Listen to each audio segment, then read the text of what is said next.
She spent a decade rebuilding herself from the inside out, quietly, painfully, 1 year at a time. At 41, she had finally made peace with the woman she had become. She was not looking for love. She had decided, with the calm certainty of someone who had survived too much, that she was past all of that. He had been waiting, not impatiently, not desperately, with the quiet, unshakable resolve of a man who had known something true for 10 years and simply had not yet been given permission to say it. When she walked into his building on a Tuesday afternoon in November, hired for a project she almost turned down by a client whose name meant nothing to her, she had no idea she was stepping back into a story that had already begun without her. She thought the hardest part of her life was behind her. She was wrong. The hardest part was this: learning to believe she deserved something good. He had a notebook she had never read, 10 years of words she had never heard, and a patience that was, finally, running out. If this story already has you feeling something, subscribe and leave a comment below. Tell me, do you believe love has an expiration date? Or does it find you exactly when it's supposed to? Drop a if you're writing this one with me. Destiny Vaughn did not make decisions out of sentiment. That was the version of herself she had burned down years ago, slowly and deliberately. The way you clear a field before you plant something new. The woman who made decisions out of longing, out of hope, out of the terrifying belief that someone might actually mean what they said. That woman had cost her too much. She did not mourn her. She had simply moved on. The offer came on a Thursday in late October, forwarded through her agent with the kind of language that suggested the client was either very serious or very new to hiring composers. The brief was clean: original instrumental score, 8 to 12 pieces, for an internal campaign tied to the relaunch of a Chicago-based entertainment label. The client had heard her work on a short film the previous spring. They wanted her sound specifically. The budget was more than fair. The timeline, 8 weeks, was tight but not impossible. She sat with the email for 2 days. It wasn't the project that gave her pause. It was Chicago. She had been living in Atlanta for the past 4 years, deliberately, quietly, and the idea of being back in Illinois for 2 months stirred something in her chest she could not quite name. Not dread, exactly. More like the particular unease of returning to a place that held an older version of yourself. Her agent called on Saturday morning. The client had followed up. They were flexible on start date. They were not flexible on her being the composer. Destiny told him she would think about it. She thought about it for approximately 45 minutes, then sent the confirmation. The practical truth was that she needed the project. Not financially. She was careful with money in the way that only people who had once been genuinely careless understand. What she needed was the work itself. The discipline of it. The way a commission forced her to sit at the piano every morning and remember that she still had something to say, even when the quieter, less charitable parts of her mind suggested otherwise. She had been in that quieter place for most of the past year. The relationship had ended 18 months ago, and she had handled it the way she handled everything that hurt, methodically, without drama, with the kind of composure that impressed everyone who witnessed it and fooled no one who knew her well. Marcus had been in her life for 6 years. 6 years of learning to accommodate someone else's moods, someone else's ambitions, someone else's particular talent for making her feel that she was almost enough, but not quite. That the problem, always, was some indefinable quality she lacked. That she was capable of being loved, but only up to a certain limit, and she had a habit of reaching it. She had known it was over long before it was over. She had stayed anyway, out of something she had finally, reluctantly, diagnosed as fear. Not fear of being alone. She was good at alone. Fear of being 40 and starting over. Fear of the particular humiliation of admitting that she had given 6 years to something that was, in the end, not worth them. She flew to Chicago on a Sunday evening in early November, with 2 suitcases, a keyboard, and the practiced emotional neutrality of someone who had been managing herself for a very long time. The rental apartment was clean and unremarkable. She liked it immediately. The production offices of Moon Entertainment occupied the top 3 floors of a glass building in the West Loop, which Destiny noticed but did not particularly remark on.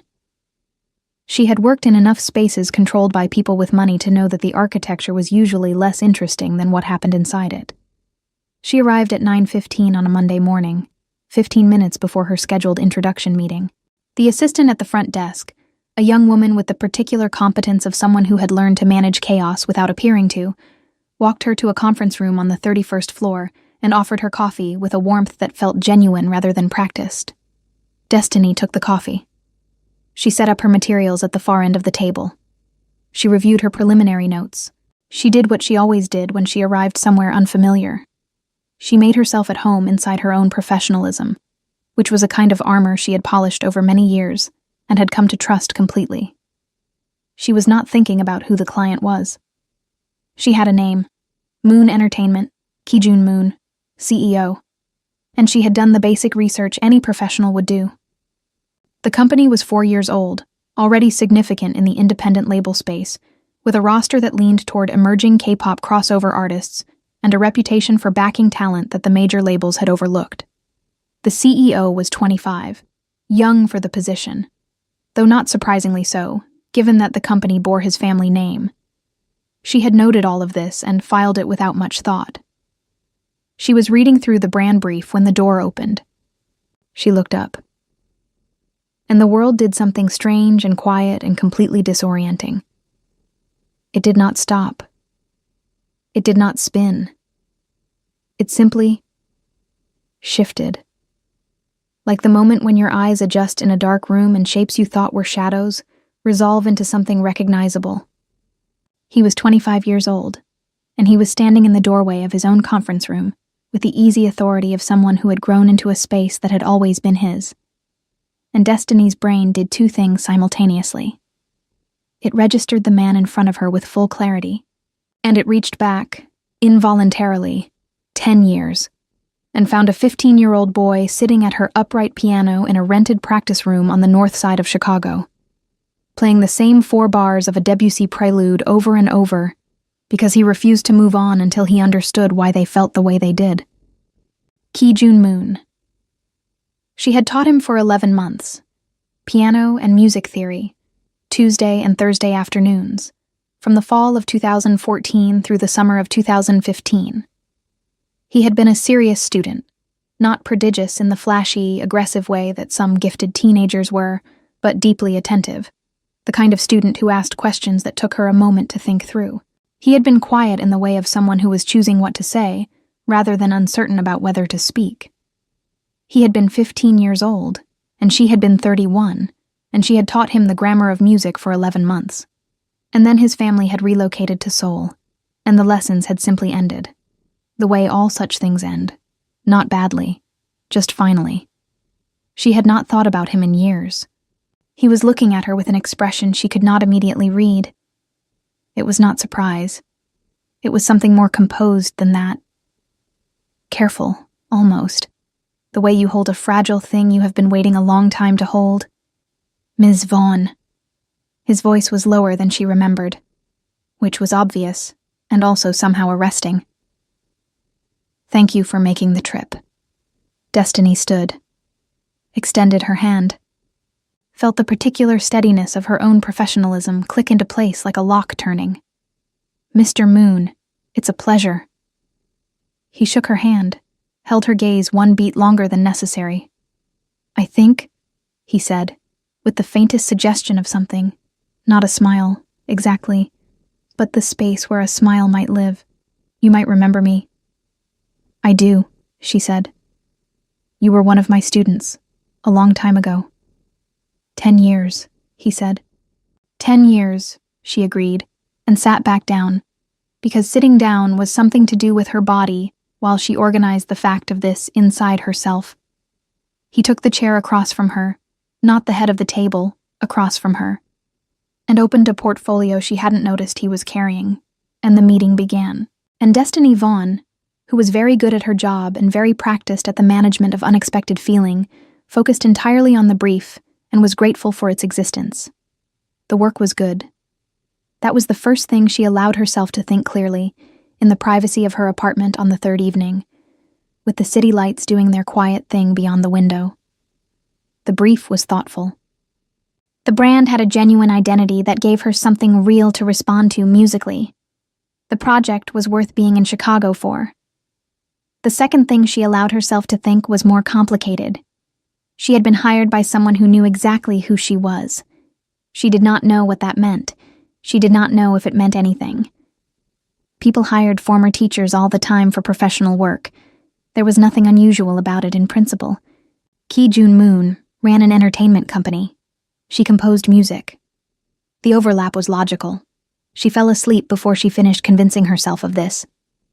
The sessions in the studio were structured around her autonomy, which she appreciated. She had a dedicated space, access to the best equipment she had worked with in years, and an assistant assigned specifically to her, whose only job was to make sure she had what she needed. She worked mornings intensively and used the afternoons for review and revision. The label's in-house team would check in twice a week, but the creative direction was hers. Ki-jun came by on the fourth day, not to supervise. She understood that immediately. His body language when he entered the studio was that of someone being careful not to crowd a space that belonged to someone else. He had brought coffee. He stood near the door rather than coming fully in, and he listened to the 30 seconds she had been working on that morning without commenting until she stopped the playback herself. "The second phrase," he said, "the way it resolves, it almost doesn't want to. Like it's deciding at the last moment." She looked at him. "That's what I was trying to do," she said. He nodded, as if this confirmed something. Left the coffee on the console. Did not stay. She sat with that for longer than was probably reasonable. He came back the following Tuesday. And the Tuesday after that. Always briefly. Always with an observation that was precise in a way that suggested he had been listening carefully, not casually. Never with an agenda she could identify. He never told her what he wanted the music to be. He only ever responded to what it already was. It was, she recognized with some unease, exactly the quality that had made him a good student. The unease was not about him. She was honest enough with herself to know that. The unease was about the fact that she noticed, that she thought about his observations after he left, that on the mornings she expected him to come by, she was aware of the expectation in a way that was distinct from professional anticipation. She was 41 years old. She had not felt this kind of low-grade, interior alertness in years, not since the early days with Marcus, before she had learned that alertness in his presence usually meant she was tracking the weather of his mood rather than her own. This was different. She was tracking herself, her own reactions, and that was somehow more alarming. She dealt with it the way she dealt with most things that unsettled her. She went deeper into the work. She came in earlier. She pushed the compositions into more complex territory. She told herself that the project was the point, and she was in Chicago to serve the project, and everything else was peripheral. She told herself, too old for this. The phrase arrived fully formed one morning as she was walking to the studio from the parking structure, hands in her coat pockets, breath visible in the November air. She was too old for whatever this was. She was 41 years old, and she had spent 6 years in a relationship that had quietly dismantled her, and she was only recently, beginning to feel like someone whose opinions about her own life were worth trusting again. She was not in a position to notice a 25-year-old man and feel something complicated about it. She was not in a position to feel anything complicated at all, frankly. She was in Chicago for 8 weeks to complete a commission, and then she was going home. She said all of this very clearly to herself. It did not help as much as she wanted it to. He asked her to lunch on a Wednesday in the 3rd week. Casually. The way you ask someone to lunch when you have decided the conversation you want to have is worth slightly more than a studio corridor. They walked to a place 2 blocks from the building, a small Korean restaurant that was not trying to be anything other than what it was. He ordered without looking at the menu. She ordered carefully, aware that she was being careful. The conversation was easy. That was the worst part. It was the kind of easy that takes years to build with most people, and seemed to already exist between them, running underneath the professional context like a current. And she did not know if it was because they had known each other before, in a different form, in a different decade. or because of something that was just present now. He asked about her work, not the project, her work, the wider body of it, how she had gotten from teaching piano on the north side of Chicago to composing film scores in Atlanta. She told him, in the measured way she told most people, conservatory, a period of teaching to pay the bills, the short film that had led to the next thing, and the next thing after that. She left out the years that Marcus had occupied because she left those out with everyone. He listened with his full attention, not the performed attentiveness of someone waiting for their turn to speak, but actual, quiet, directed listening. She had noticed it when he was 15. It had been, she remembered now, slightly unusual in an adolescent. "You were the best teacher I ever had," he said, between the soup and the main course, without particular drama. "You were the best student I had that year," she said, which was true. "I thought about those lessons for a long time after we moved." His gaze dropped to his bowl, voice quiet. "The way you explained why something works, not just that it does. Why, I didn't hear that again for years." She did not know what to do with that, so she asked about the company, how he had built it, what the vision was. He answered without evasion, and she was grateful for the redirect, and lunch ended. And they walked back to the building side by side in the November cold. And she spent the afternoon composing a piece that was denser and more layered than anything she had written in months. It was the archive room that did it. She had been looking for reference recordings. Older tracks from the label's back catalog that the assistant had mentioned were stored in physical format, somewhere on the 31st floor.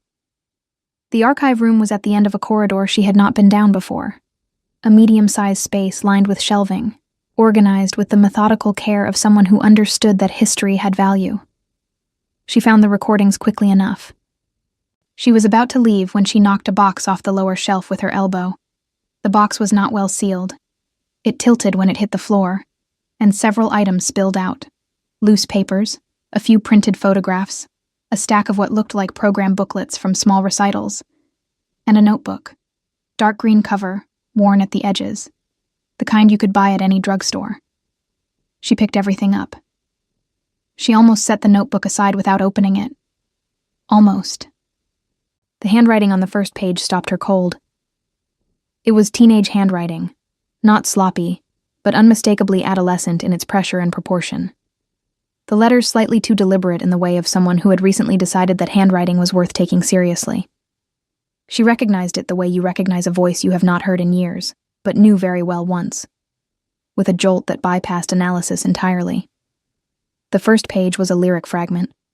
4 lines, crossed out, rewritten, crossed out again. The words that survived the revisions were about a room, about sound, about the particular quality of afternoon light in a space where someone was teaching you how to hear. She turned the page, and the next. The notebook was not a diary. It was a songwriter's workbook. Pages of lyrics in various stages of completion, chords notated in the margins, arrows connecting phrases, question marks where a word had not yet arrived. She understood immediately what she was looking at. She had kept similar notebooks herself, at 15, at 20, at 35. This was the private record of someone learning to translate what they felt into something they could hand to another person. She would have set it down. She was already preparing to set it down. And then her eye caught a word on the 3rd page that anchored her. Her name, not Ms. Vaughn, not the teacher. Destiny. Written inside a lyric line she had to read twice to be sure she understood correctly, because the first time her brain offered her an interpretation, and then immediately suggested she had misread it. She had not misread it. She sat down on the floor of the archive room with the notebook in her lap and read it from the beginning. It took her 20 minutes. Some pages were dense with revision. Some had only a single finished phrase. A few were just chord progressions with a word or two above them. Not enough to call a lyric, but enough to call a direction. The notebook spanned, by the dates in the margins, a period of about 8 months.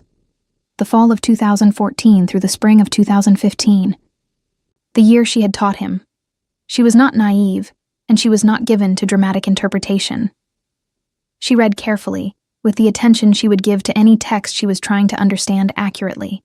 and the understanding that assembled itself, slowly and then all at once, was this. A 15-year-old boy had spent 11 months writing about her, not in the overwrought, transactional way of adolescent infatuation. There was none of that in these pages. The feeling in the notebook was quieter than that, more patient. It was the feeling of someone watching something they could not yet name, trying to find the language for it before the opportunity to use it disappeared. He had never said a word. She sat on the floor for a long time after she finished reading. The feeling that moved through her was not flattery. It was older than that and less comfortable. It was something closer to grief. For the boy who had carried this alone. For the woman who had not known. For the years between then and now that could not be reopened. And underneath the grief, something she did not immediately want to look at. A kind of recognition. She knew this feeling. Not his feeling, but the shape of it. The experience of noticing someone at a distance, from within a context that made the noticing impossible to act on. She knew what it cost to hold something like that and say nothing. She put the notebook in her bag.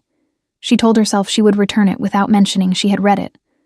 She told herself this the whole way home. She did not sleep well. Not because of the notebook specifically. Or not only because of the notebook. Because of what the notebook had dislodged. She lay in the dark of the rental apartment and let herself be honest, which was something she had been avoiding with more energy than she had realized. She was not indifferent to Ki Jun Moon. She had told herself she had constructed a very reasonable argument for why she was. She was 41, he was 25, she was his former teacher, he was her current client. She had no business feeling anything for him that was not professional. She was too old for this. She was done being reckless with herself. She did not have the reserves for it. She had only just started feeling like herself again. All of this was true, and none of it changed the fact that when he came into the studio on Tuesday mornings, she was aware of it in a way that had nothing to do with professional courtesy. She was 41 years old, and she had spent 6 years with a man who had made her feel, consistently and subtly and with great skill, that she was almost enough. She had internalized that almost. She had built a whole architecture of self-management around it, and somewhere in that architecture, behind the composure and the professionalism and the carefully maintained emotional distance, was a woman who had stopped believing she was someone a person would choose, not settle for, not tolerate. Choose. She lay in the dark and thought about a 15-year-old boy who had sat at her piano and written her name in the margins of his lyric notebook for 8 months, and said nothing. She thought about a 25-year-old man who had tracked down her agent, reviewed her reel, made the budget work, and waited for her to walk into his building. She thought, this is either the most beautiful thing you have ever been adjacent to, or it is something you should be very careful about. She thought, what if it is both? She waited until Thursday, not to gather herself. She did not feel particularly gathered. But because the work had to be done in the meantime, and she was Mata and above everything else, a professional. She finished the 5th piece on Wednesday evening. It was the best thing she had written in 2 years. She did not examine why. She went to his office on Thursday morning. She had called ahead. His assistant had confirmed he had 30 minutes before a call. She brought the notebook in her bag, because she had decided she would return it regardless of how the conversation went. And returning it was the honest thing to do. His office was a corner space with a view of the city that would have been ostentatious if he had done anything to perform it, but he hadn't. The desk was a working desk. The shelves had books on them that looked red. He looked up when she came in and stood. Not the performative courtesy of a boss receiving an employee, but the habitual regard of someone who had been taught that standing meant you were taking something seriously. She set the notebook on his desk. He looked at it, then up at her. I found it in the archive room, she said. I wasn't looking for it. I knocked a box over. A pause. Not a surprised pause. A careful one. I read it, she said. I know I shouldn't have, but I read it. He was quiet for a long moment. He did not look away. He did not look embarrassed, which was the thing she had expected and had been braced for. He looked like someone who had just watched a door open that they had been standing outside for a very long time. "Okay," he said. "Okay?" She had prepared for more than okay. "I'm not going to pretend I left it there on purpose," he said. "I didn't even know it was in this building. But I'm not going to pretend I'm sorry you read it." She sat down in the chair across from his desk because she needed to be level when she said the rest of it. "You were 15 years old, Ki-jun. I know how old I was. I was your teacher. I was 31. That's 16 years older than you. I know the math. It's not funny. I'm not laughing." He wasn't. He leaned forward slightly, elbows on the desk, and his voice did not waver. "I was 15. I'm not 15 now. You were my teacher. You're not my teacher now. The things that made it impossible then don't exist anymore. I'm aware of what I felt when I was 15. I'm aware of what I feel now. Those are two different things, and I'm only asking you to consider the second one." She breathed. "You hired me," she said. "You knew exactly who I was, and you hired me." "Yes." "You should have told me. Would you have come?" The honesty of the question landed squarely. She held it for a moment. "No," she said.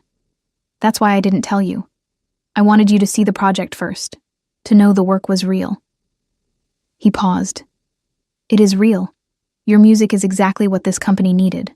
Nothing about that was a pretense. But the rest of it was. The rest of it was hope, which is different." She looked at him, at the man who had been a boy who had sat at her piano and learned Debussy, with the patience of someone who understood that some things take the time they take. She thought about all the ways she had told herself, over the past 3 weeks, that she was too old for this, that she was past it, that she did not have the reserves. Ki-jun. She said his name the way she had said it when she was his teacher, not unkindly, but with the weight of meaning it. "I am 16 years older than you. I have had a long, difficult relationship that I am still recovering from. I am not in a position to be someone's romantic project." "You're not a project." He said it without heat. "You're the woman I have been thinking about for 10 years. That's not a project. That's a fact." She stood up. She needed to leave before she said something she could not take back, in either direction. "I need to think," she said. He nodded, picked up the notebook from the desk, held it out to her. She looked at it. "Keep it," he said. "It was always yours." She took it. She left. She threw herself into the work with the kind of focus that is indistinguishable from avoidance if you are not watching carefully, and she was not watching carefully. She finished pieces 6 and 7 in 4 days. They were technically proficient. They were not her best work, and she knew it, and she kept going anyway.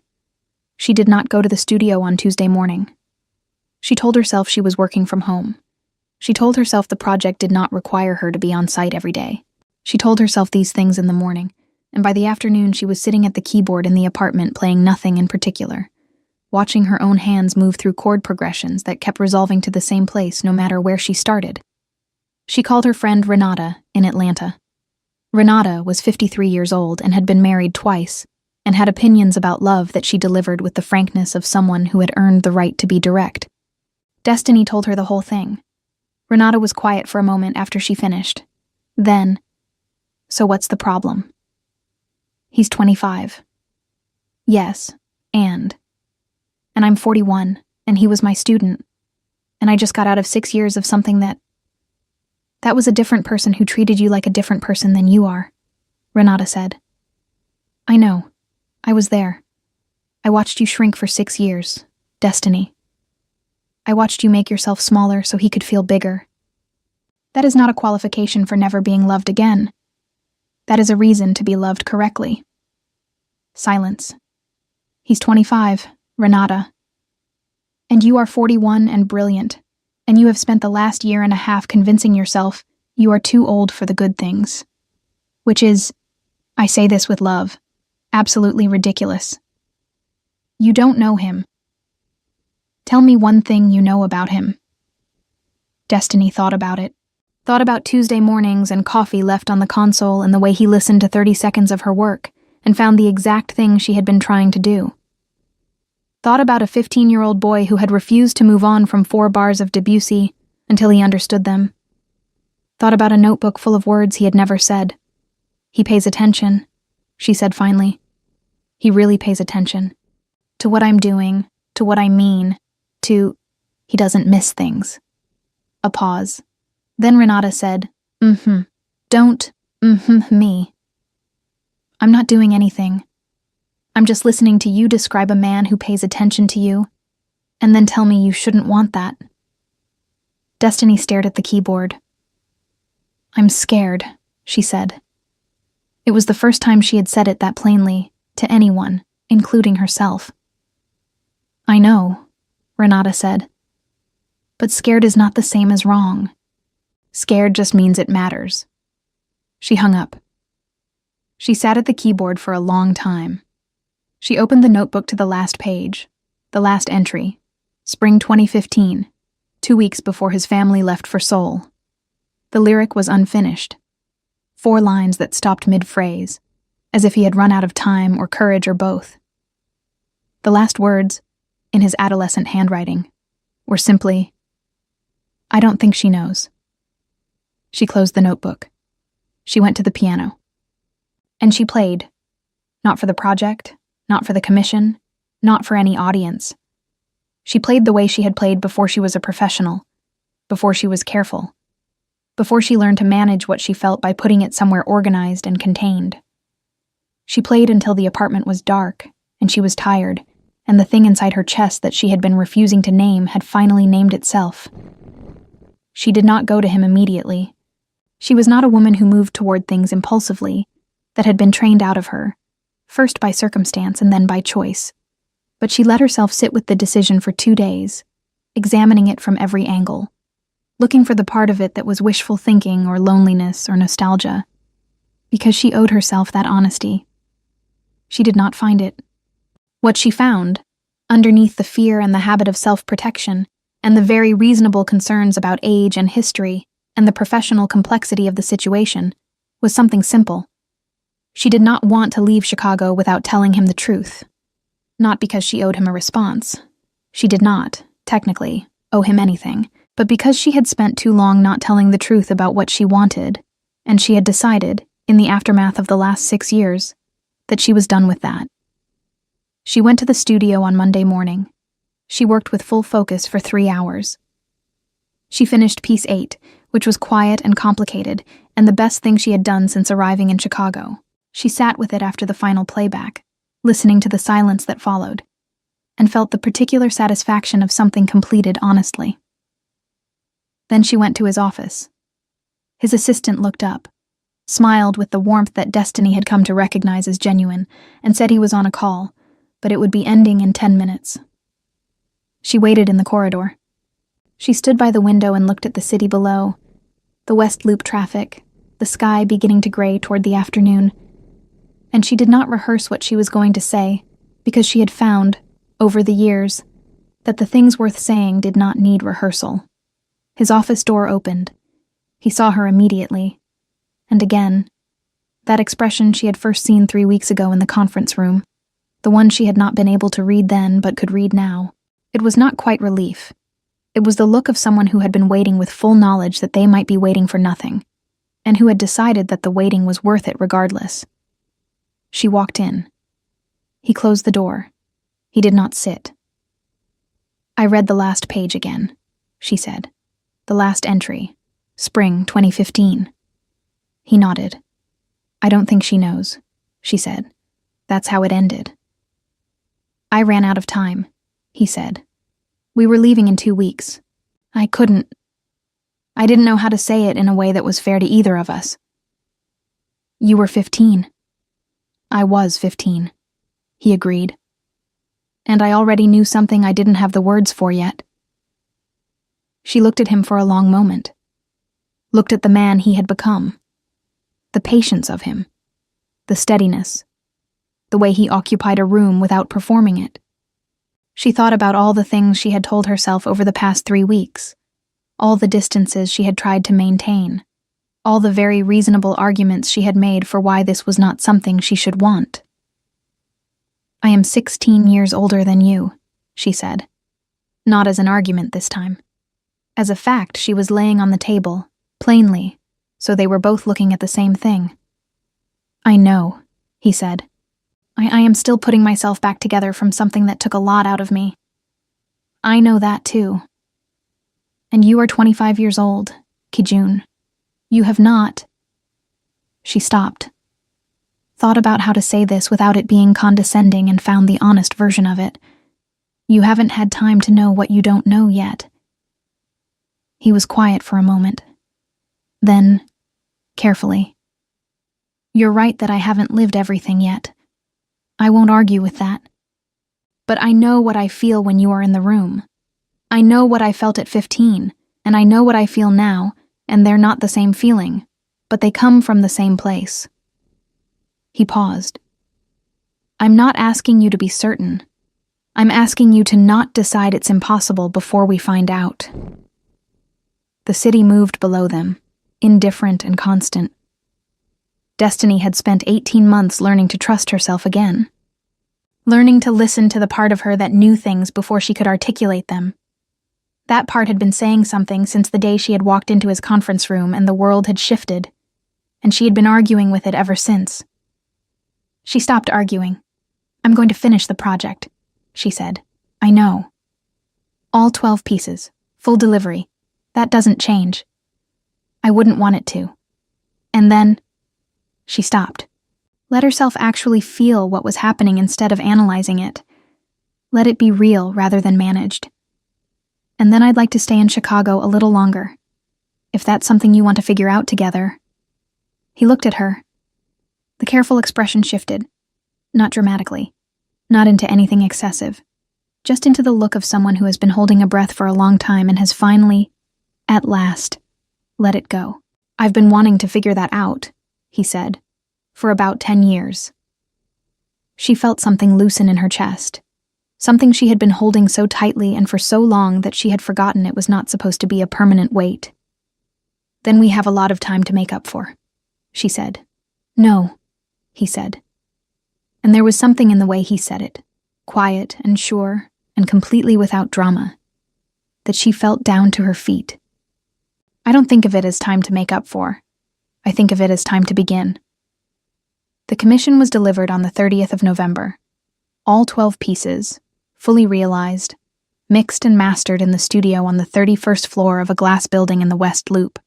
The label's creative director called it the most cohesive score they had received for any campaign in their 4 years of operation. The CEO reviewed the final delivery and said only that it was exactly what he had believed she would make. Destiny Vaughn did not fly back to Atlanta on December 1st.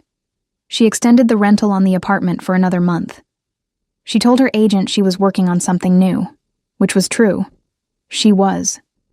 She had started a piece that had nothing to do with the commission, that had been assembling itself in her head since the afternoon in the archive room, built from the chord progressions of a 15-year-old's lyric notebook and whatever it was she was feeling now, which was big and complicated and not entirely comfortable. And also, underneath all of that, something she had nearly forgotten the texture of. It felt like wanting, actual, straightforward wanting, not the cautious, provisional wanting of someone bracing for disappointment, but the kind that assumes it has a right to exist. She had not felt that in a very long time. They had dinner on the first Friday of December, at a place she chose, and she was nervous in the way she had not been nervous on a date since her late 20s. Not the anxious nervousness of someone managing an impression, but the alive nervousness of someone who was actually present, actually in the room, actually with this person, actually willing to find out what happened. He was, she discovered over dinner, funnier than she had expected. Not performatively funny.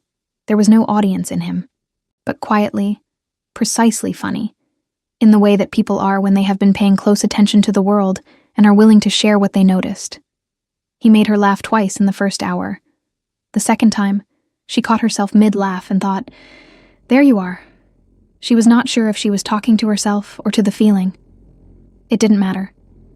He told her about soul, about the years after Chicago, learning his father's industry from the inside while finishing school, the particular pressure of being the son of someone who had built something real and expecting you to prove you could build something too. She heard, under the professional narrative, the texture of a young man who had learned early that the things that mattered to him personally were things he would need to protect deliberately, because the world he was being prepared to inhabit did not always leave room for them. "The company," he said, at one point, over tea. "The name on it, people assume that means it was handed to me. Was it?" "The capital, partially. The vision, no." A pause, then, "I knew what I wanted to build before I knew if I could. That's the only honest answer." She understood that. It was in a different language. The same thing she had been doing for 20 years. They walked after dinner, through the December cold along the river, and the city did its magnificent and different thing all around them, and she did not think about age or history, or the ways this could be complicated. She thought about the fact that she was walking beside someone who made her feel, for the first time in longer than she cared to calculate, like the most interesting version of herself. Not the managed version, the actual one. He stopped at the bridge, looked at the water, then at her. "I want to ask you something," he said, "and I want you to answer honestly, not carefully." She turned toward him. The cold off the river was sharp, and the lights of the city were doing something beautiful behind him. And she was 41 years old, and she was, she realized, happy. Quietly, surprisingly, without any of the effort she had been trained to expect happiness to require. "Are you afraid?" he asked. She considered lying. Old habit. Then, "Yes." He nodded slowly. "Good," he said. "So am I. I think that means we're both taking it seriously." She looked at him. This man who had been a boy who had known something he could not yet say, who had waited without asking her to wait, who had wanted her back in a room with him badly enough to build something worth bringing her to. And she thought, the thing about patience is that it is only worth anything if the waiting ends. She reached over and took his hand. It was not a dramatic gesture. It was very small, in the scheme of things. Two people standing on a bridge in December, the city around them, the cold air between them warming by degrees. But it was, she knew, the moment, the one she would remember, the one that had been approaching for 10 years from a direction she could not have predicted. He looked down at their hands, then up at her, and the expression on his face, careful, warm, the particular relief of something true finally being said out loud, was the same one she had seen in the conference room 3 weeks ago, when she had first walked in, and the world had shifted. She understood it now. He had recognized her. And she, slowly, honestly, with all the earned caution of a woman who had learned to trust herself again, was beginning to recognize him back. She had said, "I am too old for love." He had waited 10 years to prove otherwise. They were both, it turned out, exactly on time.